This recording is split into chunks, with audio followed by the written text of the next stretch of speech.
domestic product in the second quarter as COVID-19 took its toll on the economy. The economy contracted by 51% when compared to the second quarter of last year. Well, for more on this issue, I'm joined by Nedbank Chief Economist Nicky Weimar. Thank you so much for joining us, Nicky. So when we go under the bonnet of the overall GDP decline of 51% in the second quarter, some of the numbers are absolutely shocking. Manufacturing production down 74.9%, trade, catering and the accommodation industry declining by 67.6%, while gross fixed capital investment plunging by 60%. But of course, this was all down to the lockdown.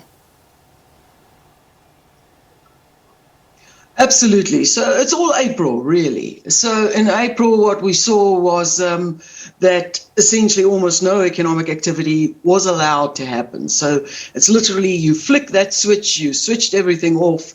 And so obviously the decline there over that particular month in production and sales was anything ranging from about minus 30 to minus 99 to minus 100%. So from there on, we have seen the economy slowly trying to crawl out of this very deep hole. But obviously, May and June, it was just not enough time to make any meaningful difference to your second quarter number. And I suppose the key now would be how strong and robust the recovery will be in the third quarter of this year, because that will really determine what our performance for the year as a whole will be. Indeed. In terms of the consumer side of the economy, with household consumption expenditure declining by just under 50%, what were your observations there? Well, this was largely expected. We knew from the retail sales numbers that the initial slump was quite significant. Remember that consumer spending also includes spending on services, so eating out on restaurants, that wouldn't have happened. Staying in a hotel, that wouldn't have happened. Going on a holiday, that wouldn't have happened. So all of those services would essentially have been zero for a lot of the weeks in this particular quarter, and even throughout as far as some industries are concerned. We know the restrictions on interprovincial travel was only lifted quite late and beyond the second quarter, so it prevailed throughout the second quarter.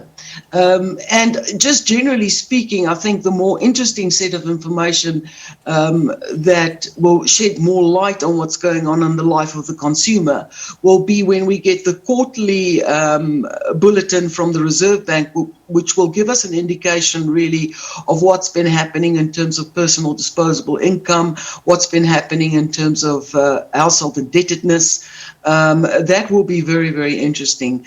And of course, also it will be very informative and shed a lot of light on this cycle if we get the second quarter unemployment numbers, because that will provide us with quite a deep insight into what's been going on with the consumer.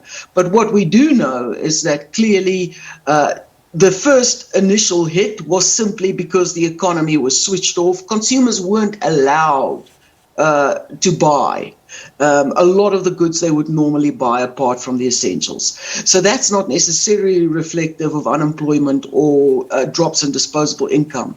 But I think as you went into May, June, July, August, September, that is where the delayed impact of higher unemployment, of cuts in pay because you work less hours, so household pay being affected in that sense, and all of those sort of almost drags, those lag effects will start to work through in the economy, and we might see that consumer spending and the recovery in consumer spending is therefore not as convincing or as compelling as we'd really like to see. Yeah. Many economists are talking about a contraction of about 8%, 10% for the South African economy for the entire year of 2020. But do you think that contraction could potentially be higher, given what you've just outlined in terms of the impacts on the consumer? Many people like earning half their salary, or many people losing their jobs as well. We're waiting on those jobs numbers. We don't know how bad it is, but if you don't have a consumer to go out and buy, obviously that's going to impact the supply side of the economy.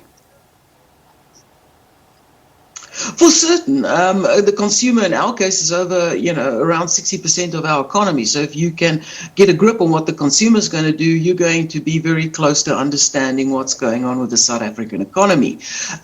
Yes, indeed, it is a concern for all of us. There are some worrying signs. For example, new vehicle sales, which is a bellwether for what is still to come. That certainly recovered very nicely initially, but as we went into July and August, we saw that the rate of recovery started to slow, which is the last thing you want to see. You want to see it continue at a very rapid pace. So that's perhaps suggestive of the fact that you still had the drag of the rental market, in which absolutely nothing is happening, tourism, in which activity is still very depressed, and you still got restrictions on international travel. So that's going to be with us, I think, probably for the rest of this year, and it's going to affect pay in that sector, and it's going to affect jobs in that sector. So that will have a ripple effect. I think the one key worry going forward, of course, will be how government will respond. I think one of the big surprises of this particular set of GDP numbers is that spending by general government actually declined, and also spending in personal services where healthcare resides declined quite sharply over the quarter.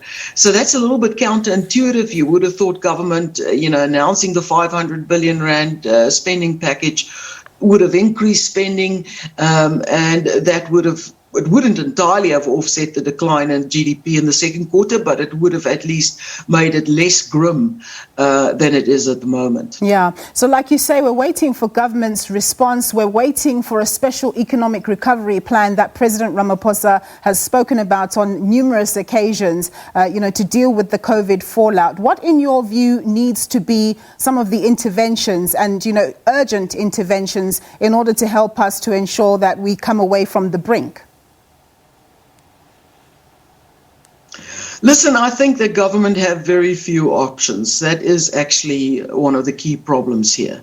As you know, we're dealing with a consolidated budget deficit of approaching 16% of GDP, and those forecasts were based on a much better GDP outcome than I think we're actually going to have at the end of this year. So in all likelihood, you're going to have an even bigger budget deficit than was presented in the supplementary budget. And so they have very, very few options, and you have a situation where debt just continues to balloon and balloon and balloon. But I think that they can do quite a lot just in terms of restoring confidence, because at the moment there is just absolutely no confidence, not among households. As you saw, the consumer confidence numbers barely improved for the third quarter. Businesses are completely depressed. There's very little confidence. Nobody's certain what our economic growth prospects looks like. And the moment you have such weak expectations, of course, people go into survival mode, both households and companies. And that just really amplifies the downswing. So I think government can do a lot to restore confidence. And I think one of the key things there would be dealing with the electricity crisis, because it's not just a problem now, it is a problem in the long run. And I think there the solution would be really to open up that market for competition and to actually not just say you're going to do it, but to actually implement the measures and the changes to regulation and legislation to make that possible. And then the second thing they can certainly do is change the rules around the tender system. They've been talking about government employees and elected politicians not being able to do business with government. That's a rule everywhere in the world. It should be a rule here as well, especially given our history with corruption and state capture. If they make these sorts of tangible changes, they will start to see confidence improve. And then finally, I think we need to see some action in terms of the fight against corruption. It's one of the most destructive elements in this economy. Not only does it raise the cost of production, but it definitely undermines confidence, both internal and external confidence in South Africa. So if we can see some progress, we can see people held accountable, they can make a difference. And then genuinely looking at their economic legislation, which will not cost them a lot of money because a lot of work has been done about that.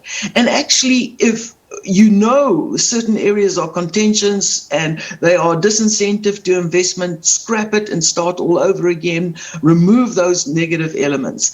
I think in that way, by just reforming legislation, taking firm action on electricity constraints and dealing with corruption, they can boost confidence. In terms of their actual spending power, it is very limited, and this is the worry. It's not like they have that much scope that they can just extend the employment benefits like the United States might do or like Europe might do. That's very problematic because already just to tie them over, they had to take IMF funding.